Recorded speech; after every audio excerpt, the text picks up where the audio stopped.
Shalom saudara yang dikasih Tuhan. Perkenalkan, nama saya adalah Osmond Kitrana. Dan sekarang saya mau bersaksi tentang mimpi yang diberikan Tuhan Yesus kepada saya di tahun 2020 tahun yang lalu. Suatu hari di tahun 2020, saya ingat itu subuh hari, saya bermimpi. Di dalam mimpi itu, saya sedang packing koper untuk traveling. Jadi saya seolah-olah seperti sedang mau traveling jauh, yang jauh begitu. Dan saya lagi packing memasukkan baju-baju dan jaket-jaket ke dalam koper yang besar untuk saya traveling. Nah, waktu saya perhatikan baju-baju, lebih tepatnya jaket-jaket ya. Jadi saya seperti mau pergi ke tempat yang dingin, saya membawa jaket-jaket, masukin jaket-jaket. Jaket-jaketnya itu kok bagus-bagus banget gitu loh. Jaket-jaketnya itu bener-bener yang mewah. Saya perhatikan kok ini jaket-jaketnya keren-keren ya. Jaket-jaket yang bagus-bagus, jaket-jaket yang mewah. Bahan-bahannya tuh bener-bener bagus, berkualitas. Seperti buatan desainer ternama gitu. Dan saya melihat jaket-jaket ini tuh kayak keren banget ya modelnya ya gitu. Ada yang depannya transparan, plastik gitu ya. Terus ininya ada orange, jahitan orange begitu. Jadi kalau kita pakai dalaman hitam, dia warna hitam karena ini kan transparan. Kalau kita pakai warna biru, dia jadinya warna biru. Bahannya tebel, saya lihat keren banget. Lalu saya lihat lagi jaket yang berikutnya, kok seperti jaket Formula One, keren banget. Saya nggak nyangka bahwa ini adalah jaket-jaket punya saya dan ini adalah milik saya dan ini adalah jaket-jaket yang bener-bener mahal, yang bahannya tuh bagus, yang sangat berkualitas, dan saya nggak percaya kalau ini adalah punya saya. Lalu saya berpikir, wah keren nih, nanti gue punya jaket nih bagus banget ini. Aku bisa foto pakai jaket yang ini, hari yang kedua pakai foto pakai jaket yang ini.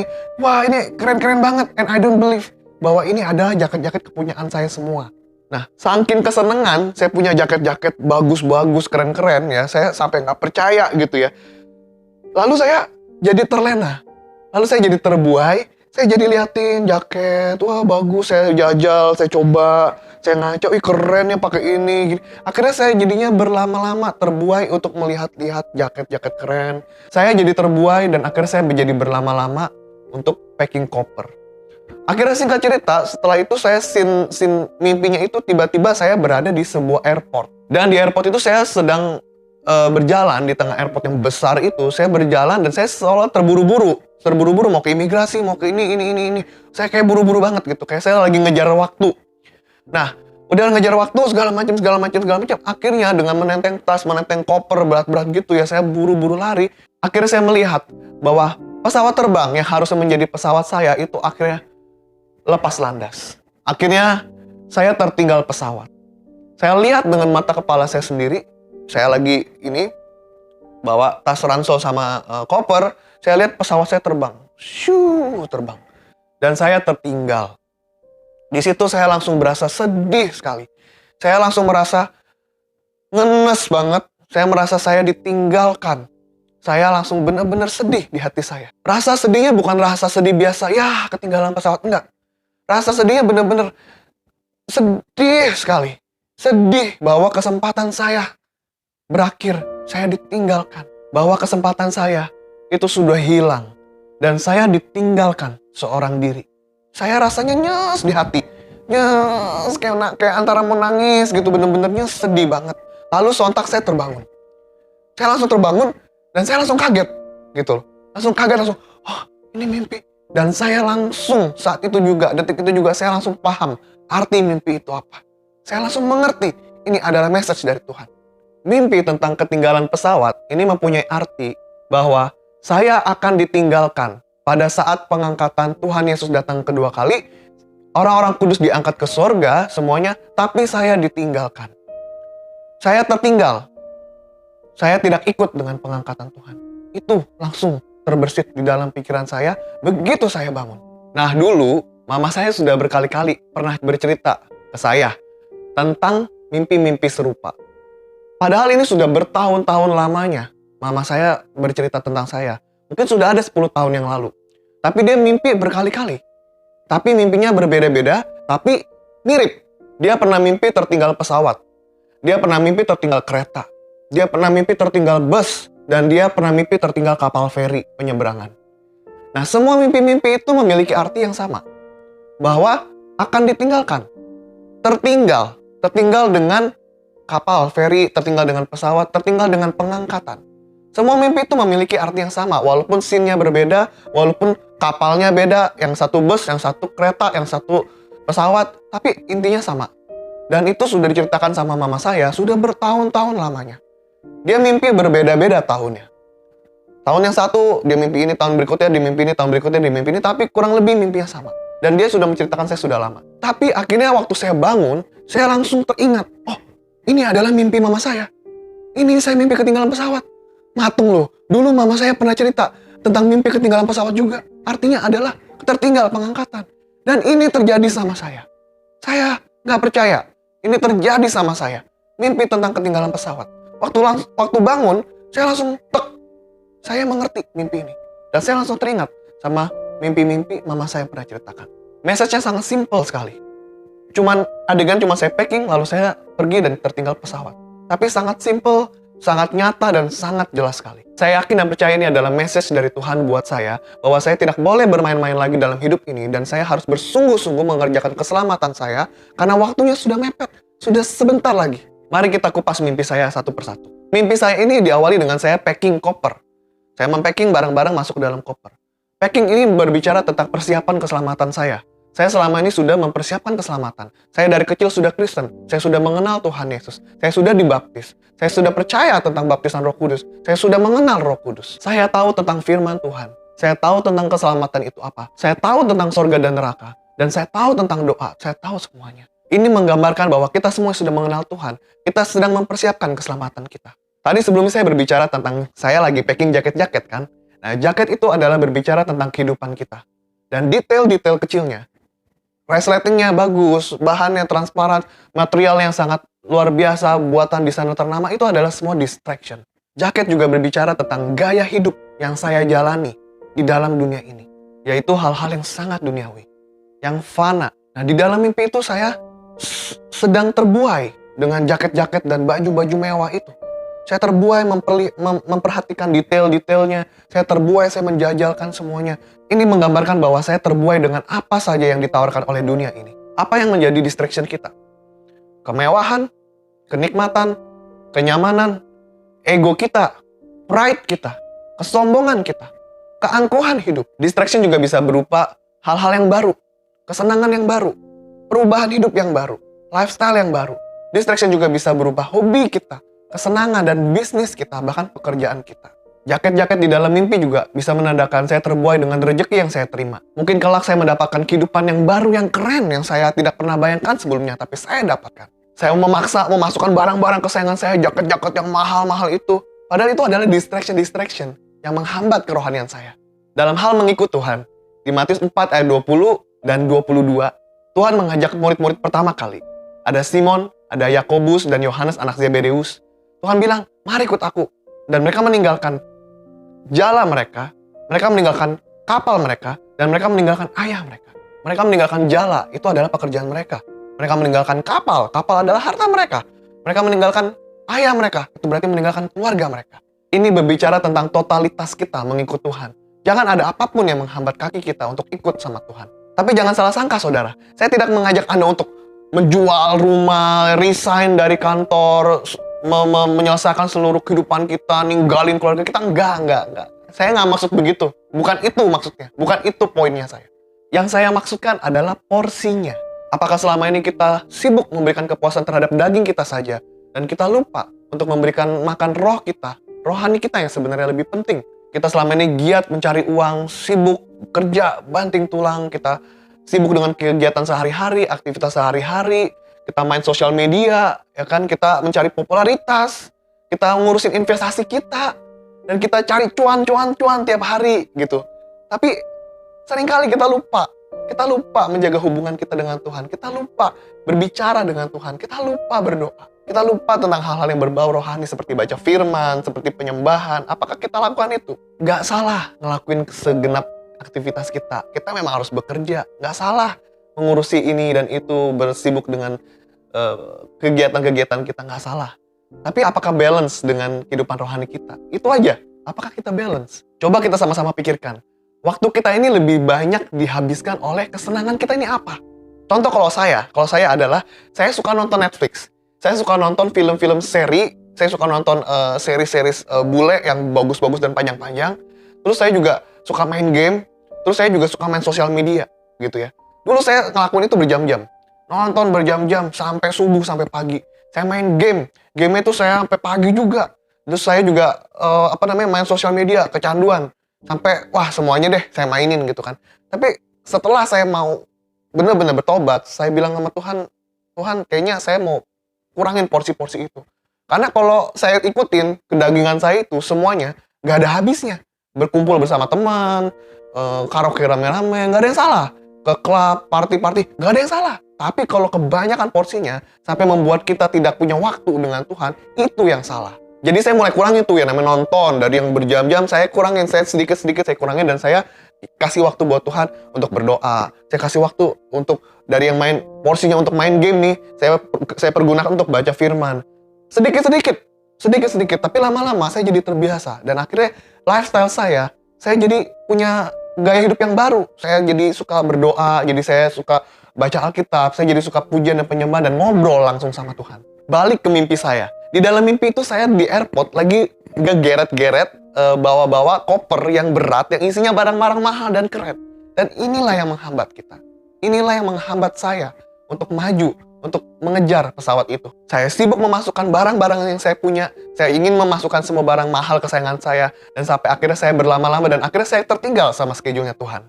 Nah percuma kan kalau kita memiliki segalanya dan kita mau bawa semua barang-barang yang keren itu, toh akhirnya ketinggalan pesawat juga. Di dalam mimpi itu saya nggak tahu loh, jam tepatnya tuh pesawat itu berangkat jam berapa. Saya nggak tahu. Tapi yang saya tahu, saya lagi rushing banget. Saya lagi berburu-buru. Saya sudah mepet waktu untuk packing, tapi saya berlama-lama. Saya juga mepet waktunya untuk masuk ke imigrasi dan untuk mengurusi surat-surat segala macam. Tapi saya berlama-lama. Saya ngurusin koper saya ngurusin jaket-jaket saya. Itu tandanya saya nggak tahu kapan Tuhan Yesus akan datang. Kita nggak ada yang tahu kapan Tuhan Yesus akan mengadakan pengangkatan orang-orang kudus. Kita nggak ada yang tahu. Tapi saya yang tahu, ini di airport. Dan beberapa kali belakangan ini saya mimpinya di airport melulu gitu. Dan ini sudah menandakan memang kita harus segera, kita harus cepat. Rushing, waktunya sudah rush banget. Waktunya benar-benar tidak lama lagi. Karena waktu di dalam mimpi saya lagi packing, tiba-tiba saya udah ada di airport. Jadi kayak sudah mengalami percepatan gitu. Nah banyak orang-orang Kristen yang juga bilang bahwa, mana? Sudah ditulis, dari dulu juga dibilang Tuhan segera datang. Kok nggak datang-datang sampai sekarang mana? Kok nggak datang-datang? Gitu kan? Di Alkitab ditulis ribuan tahun yang lalu. Waktunya segera datang. Tapi kok nggak datang-datang? Nah, ini yang harus kita pikirkan. Harus diubah cara pikirnya. Coba ya, pikir ya.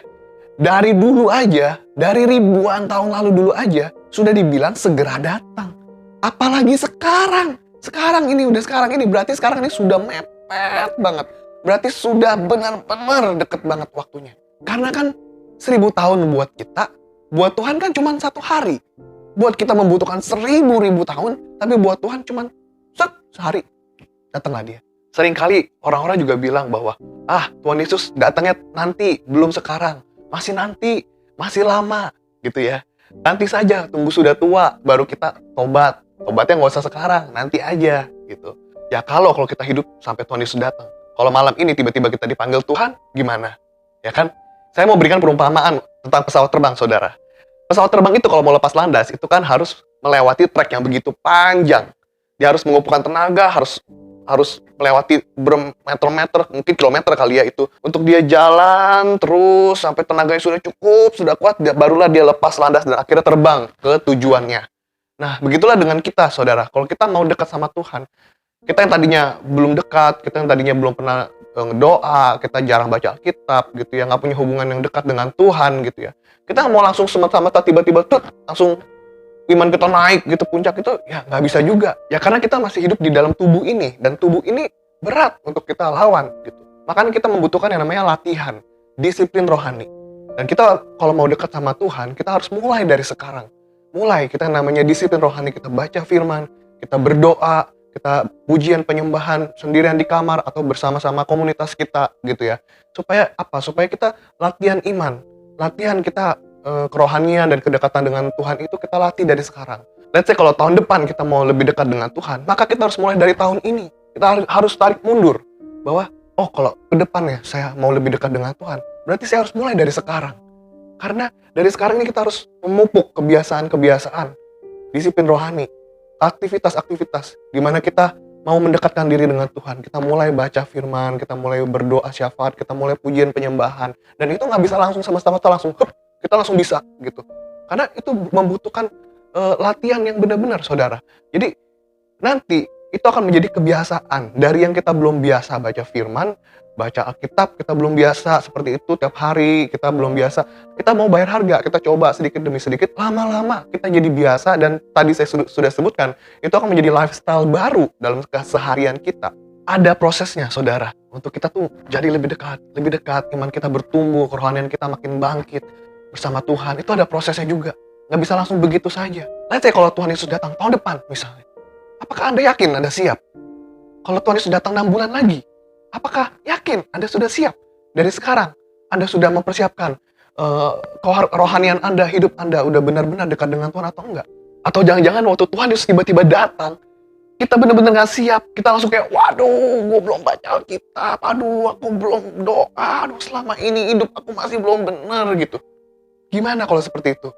Ada baiknya kita menjaga-jaga, berjaga-jaga dengan kerohanian kita. Karena kedatangan Tuhan Yesus datang seperti pencuri di malam hari. Atau ajal kita juga, kita tidak ada yang tahu kapan kita dijemput, dipanggil Tuhan. Karena kita tidak tahu Tuhan Yesus kapan datangnya. Dan kita ajalnya juga nggak tahu kapan akan dipanggil Tuhan. Makanya kita dari sekarang kita memulai hubungan kedekatan dengan Tuhan. Dan kita memulai kerohanian kita. Dan kita menjaga konsistensi, komitmen untuk terus fokus dan terus saja berjalan bersama Tuhan. Sehingga ketika Tuhan Yesus datang kedua kali kita layak. Dan Tuhan mengangkat kita. Kita adalah dombanya. Karena Tuhan akan mengadakan perbedaan antara kambing dan dombanya pada saat penghakiman terakhir. Dan mungkin saudara berpikir, apa sih mimpi ketinggalan pesawat kok dihubung-hubungkan dengan pengangkatan Tuhan? Mungkin situ lagi kangen traveling kali gitu ya. Saudara akan tahu perbedaan mana yang bunga tidur dan mana yang message dari Tuhan. Salah satu perbedaannya adalah kalau bunga tidur itu sering kali kita tidur, lalu kita bangun dan kita lupa. Dan atau juga bangun inget, tapi ya nggak bermakna apa-apa gitu. Tapi kalau message dari Tuhan, engkau akan tahu sendiri. Rohmu akan tahu sendiri, kau akan sadar sendiri. Dan biasanya itu adalah mimpi yang dari tahun-tahun dulu pun kita masih ingat detail-detailnya dan kita masih mengerti maknanya, kita masih mengerti artinya. Dan kita ingat walaupun mimpi dari kecil sampai kita sudah tua, kita ingat. Karena itu memang message. Itu memang sebuah pesan yang kita harus sampaikan ke orang dan kita harus renungkan juga. Ketika waktu itu saya bangun, saya langsung tahu bahwa ini adalah message dari Tuhan. Saya langsung mengerti ini adalah Tuhan ngomong ke saya seperti itu. Saya tidak diangkat, saya tidak ikut dalam pesawatnya Tuhan Yesus.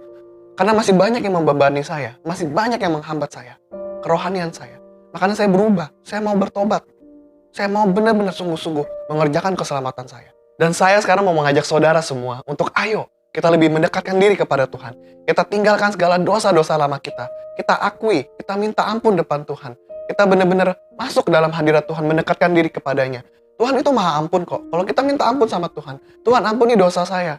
Tuhan ampuni masa lalu saya. Tuhan ampuni segala dosa-dosa yang masih saya lakukan. Tapi saya mau bertobat Tuhan. Tuhan pasti akan membuat kita bertobat sungguh-sungguh. Tuhan akan menyucikan kita. Tuhan akan menguduskan kita semua. Tuhan akan mentahirkan kita.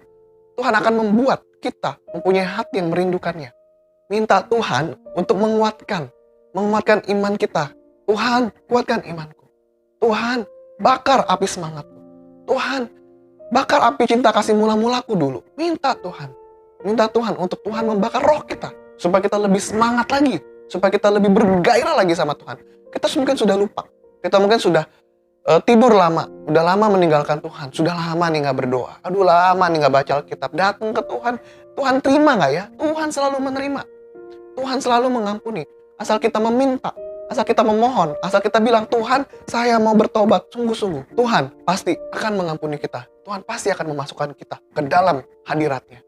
Itu yang Tuhan mau juga sebenarnya. Mari bangkit yang sudah lama tertidur. Kita bangkit sama-sama. Kita datengin Tuhan. Tuhan, aku mau bertobat. Tuhan, aku mau bertobat. Saya sendiri juga bukan pendeta. Saya juga dulu anak nakal.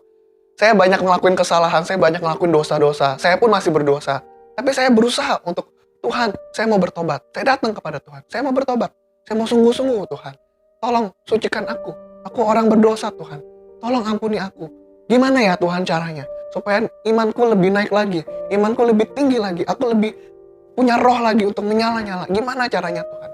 Dan Tuhan ajarkan ke saya, kamu harus meninggalkan dosa lama. Kamu harus meninggalkan segala sesuatunya. Kamu harus melupakan dan harus mereject semua kebiasaan-kebiasaan lama yang jelek, yang berdosa. Lalu Tuhan bilang, datang kepadaku setiap hari. Kamu harus berdoa setiap hari. Kamu harus berdoa syafaat. Kamu harus membaca firman. Itu yang Tuhan bilang sama saya. Dan saya berusaha setiap hari untuk berdoa, untuk baca firman, untuk memuji dan menyembah. Walaupun kadang saya bosan, walaupun terkadang saya jenuh, walaupun terkadang juga saya, aduh Tuhan doa lagi, saya nggak tahu mau ngomong apa lagi. Nggak apa-apa, doa aja sama Tuhan. Apa aja didoain. Ngomongin tentang air hangat kek, ngomongin tentang ranjang yang nyaman, ngomongin tentang kesehatan. Tuhan bisa diajak bicara untuk apapun, bahkan untuk masalah-masalah kita. Saya jadi terbiasa untuk ngobrol sama Tuhan sekarang. Dan ini menjadi keintiman yang indah. Saya menjadi terfulfill. Saya menjadi merasa saya terpenuhi. Saya nggak jadi merasa tidak ada teman, ya gini nggak ada ini nggak ada. Dulu kalau nggak ada teman saya lonely, kalau nggak ada pacar saya lonely. Sekarang enggak. Saya ngerasa fine.